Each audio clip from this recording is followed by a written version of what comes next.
Bismillaahi Raxmaani Raxiim kulati wanaagsan nabada wadayaal ku soo dhawaada warka calandoon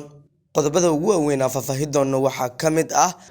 maanta hay-adaha dowladda waa la fasaxay qaanuunka dalkan ay ka mid tahay madaxweynaha Soomaaliya Xasan Sheekh Maxamuud oo sheegay sababta shaqaalaha dowladda maanta aysan u soo xaadirin xafiisyada dowladda madaxweynaha Goordhaweed warbaahinta la hadlay ayaan idiin soo gudbin doonaa waxyaabaha dowladda uu saaray mid ka mid ah askarta tababarka ku qaadatay dalka Eritrea oo xil sare loo magacaabay hadda wuxuu ku sugan yahay sargaalkan Muqdisho diyaarad ayaana keentay Xasan Daar Aweys oo dowladda Soomaaliya xayiraad cusub ku soo rogtay wax walba waqti bay leeyihiin shabaab waqtigiisa inuu intaan ku filayaa Cabdicasiis Xasan Maxamed Laftagareen madaxweynaha maamulka Koonfur Galbeed oo sheegay in diyaariyeen dabin cusub oo deegaanada Koonfur Galbeed ay kaga saarayaan al-shabaab qodobadaas ayaan dul mari doonaa hadii laga helo baweyne daawadayaal inaga qayb qaata faafinta warkan idinku ku share gareynaya saaxiibadan iyo baraha bulshada waadna ku mahadsantihiin hadii aad aragtida nagu reebteen qaybta commentiga ee hoose waagaag isku soo laabasho wanaagsan oo xiiso leh madaxweynaha Soomaaliya Xasan Sheekh Maxamuud ayaa digreeto oo soo saaray ku magacaabay gaashaanle sare Mubaarak Cabdiqani Muuse oo ka mid ahaa taliyaasha ciidamada xoogga dalka ee lagu tababaray dalka Eritrea Mubaarak oo loo arkay inuu yahay sargaal firfircoon ayaa loo magacaabay inuu noqdo taliyaha cusub ee ciidamada badda Soomaaliya taliyaha cusub ee lagu magacaabo Mubaarak ayaa maanta laga soo dejiyay garoonka diyaaradaha Aadan Cadde magaalada Muqdisho si uu xilkan ula wareego waxaana sargaalkan uu deegaan ahaan ka soo jeeda Somaliland wuxuuna ku dhashay gobolka loo yaqaan Hood taliyihii hore ee ciidamada badda Soomaaliya General Cabdixamiid Dir oo shaqo joojin kala hor lagu sameeyay ayaa hadda xilkan wareejinaya warar kalena ayaa sheegaya inay tan bil u tahay xilka qaadista taliyaasha kale ee ciidamada dalka ku cusubna la rabo in loo magacaabo wali si rasmi ah bogo fila Soomaaliya lama soo gelin digreetada lagu magacaabay taliyaha cusub ee ciidamada badda Soomaaliya waxaana xogtan si hoose u heshay warbaahinta waagaaga daawadayaal wararkeena kale waxaa ka mid ah Cabdicasiis Xasan Maxamed Laftagareen madaxweynaha maamulka Koonfur Galbeed Soomaaliya ayaa maanta dib ugu soo laabtay magaalada Baydhabo ee xarunta gobolka Baay wuxuuna ka hadlay dagaalka dhanka al-shabaab ee ka socda gobolada Hiiraan iyo Galgaduud iyo qorshayaasha u degan Koonfur Galbeed ee dagaalka dhanka al-shabaab Laftagareen ayaa sheegay in haatan la joogo waqtiga la soo afjari lahaa al-shabaab oo wax walba waqti leeyihiin isagoona carab ku adkeeyay in farxadka al-shabaab ee ka imaanaya gobolada kale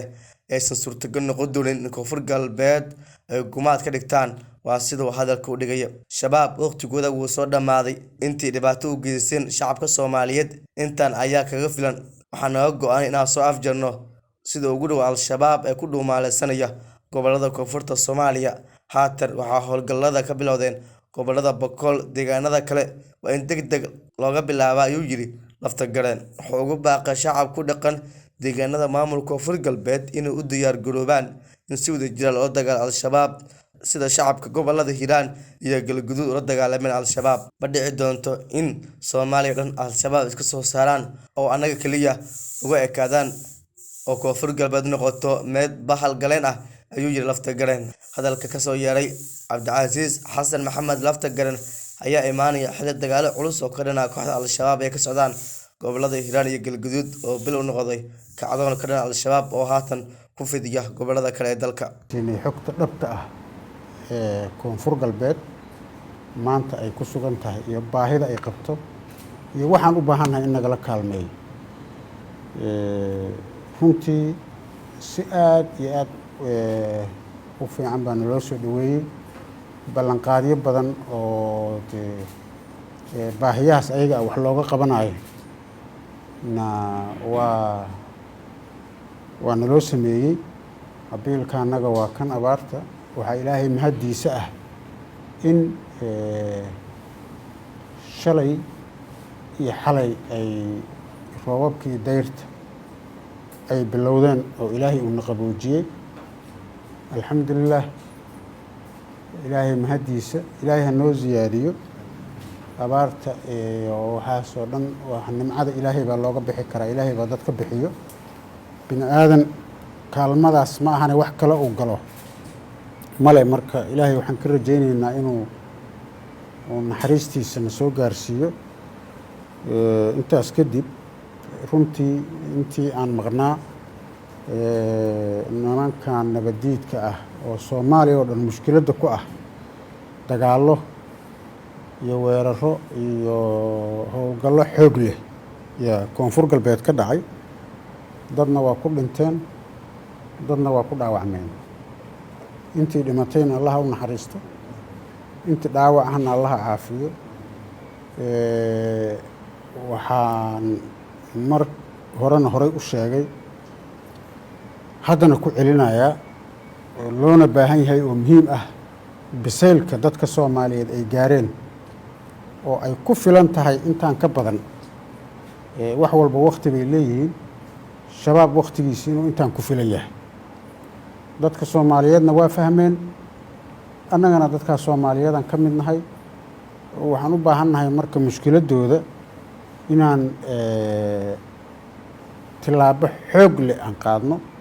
dowlad, shacab, dhaqan, dhalinyaro,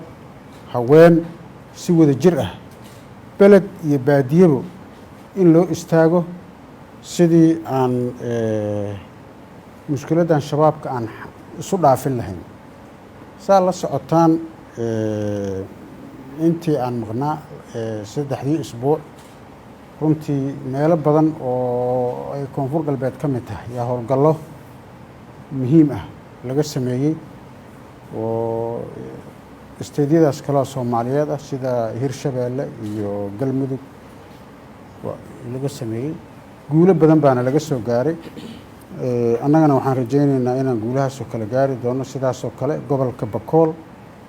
daraad iyo shalayba howlgallo muhiim ah ka socday oo lagu xoreynayo degmooyinkii maqnaa degmo ka mid ah oo Rabdhuure. ayadana aadan u soo dhaweynaynaa, waana xoojinaynaa hadduu ilaahay yiraaho. waxaan ciidamada qalabka sido, ciidamada koonfur galbeed, shacabka reer koonfur galbeed, culummada, dhalinyarada, haweenka, ururada bulshada, waxaan u soo jeedinayaa oon ku baaqayaa laga bilaabo awalba ayadoo horey loo diyaarsanaa maanta inaan u diyaar garowno, isu abaabulno sidii aan isaga kicin lahayn shabaab, isugu furi lahayn magaalooyinka, howlgallo u bilaaban lahaayeen. abaarta iyo wax walbaba iyo mushkiladda maanta koonfur galbeed ka jirta waa shabaab. nin walbana meeshiisaa iyo gurmadka ku gaarayaa, jidadkaa isu furmaaya. waa hagaag daawadayaal. wararkeena kale waxaa ka mid ah Xasan Sheekh Maxamuud, madaxweynaha Jamhuuriyadda Soomaaliya, ayaa madaxtooyada qaranka kulan wada tashi kula qaatay culimada Soomaaliyeed. wuxuuna uga warbixiyay mudnaantii Siiriyaan in dalka laga xoreeyo al-shabaab oo gurmad joogta ku haya dadka Soomaaliyeedna caqabadna ku horumarka dalka. madaxweyne Xasan Sheekh Maxamuud ayaa faray wasaaradda diinta iyo qaafta shirweynaha culimada Soomaaliyeed la isku keenayo si looga canacsado dhismaha hay'adda culimada Soomaaliyeed. xasan ayaa tilmaamay in dagaalka socda ee dalka laga xoreynayo al-shabaab ay lafdhabar u yihiin culimada Soomaaliyeed. wuxuuna la wadaagay sida muhiimku tahay in culimada iyo ciidankuba garab iska siiyaan halganka wadajirka ay wadaan ciidamada qalabka sida iyo dadka deegaanka. xasan ayaa culimada Soomaaliyeed ku bogaadiyay doorka wanaagsan ay ka qaateen wacyigelinta gaar ahaan dagaalka dhanka fikirka al-shabaab iyo muujinta sida al-shabaab ugu been abuureen diinta suuban ee Islaamka. isagoo xusay in gurmad degdeg ah ay gaarsiiyaan dadka Soomaaliyeed. dhan kale culimada ayaa la wadaagay madaxweynaha talooyin ku aadan dowlad dhiska, horumarinta dalka iyo dagaalanka fikirka xagjirka ah, iyagoo ku bogaadiyay howlgallada ka dhanka shacabka ka dhanka al-shabaab. waxayna bogaadiyeen sida u garab taagan yihiin howlaha socda. waagaag daawadayaal, ugu dambeyntiina xogaha aan helnay ayaa sheegaysa in dowladda Soomaaliya ay xayiraad cusub ay ku soo rogtay Sheekh Xasan Daahir Aweys oo hore xabsi guri ugu jiray muddo dheer. Sheekh Xasan Daahir oo aan ka tanaasulin afkaartiisa oo ku taageeray kooxda al-shabaab ayaa muddooyinkii dambe fikirkiisa ku soo gudbiya baraha bulshada, balse waxaa hadda laga qaaday tilaabo, waxaana wararku sheegayaan in laga joojiyay adeegsiga baraha bulshada. go'aan ka soo baxay dowladda Soomaaliya ayaa lagu amray in la soo koobo awoodda hogaamiyahan oo hore uga mid ahay madaxda ugu sareysa maxaakiimta islaamka waxaana xorriyadan hore u siisay dowladii hore Soomaaliya Maxamed Cabdullaahi Farmaajo. Wasiir ku-xigeenka wasaaradda warfaafinta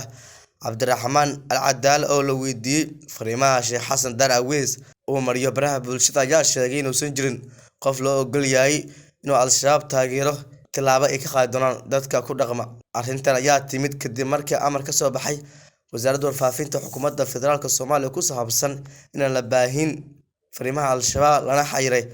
xarumo bulsho oo Al-Shabaab ay ku daabici jireen wararkooda. Sheekh Xasan Dar Aweys ayaa baraha bulshada ku soo gudbin jiray fariimo ay ka dhasheen dad badan waxaana ugu dambeysay mid uga hadlay geerida Janaraal Farxaan Qaroole iyo dilkii loo geystay wiil oo dhalay. Wadaadkan da'da ah muddo badanna ku taagan fikirkiisa ayaa lagu hayaa xabsi guri oo ilaaliyaal ciidamo ka tirsan dowladda waxaana gurigiisa ku nool xaaskiisa iyo qaar ka tirsan ilmihiisa. Guud ahaan daawadayaal halkaas ku soo gabagabeeyna warka Calandoon nabadgelyo.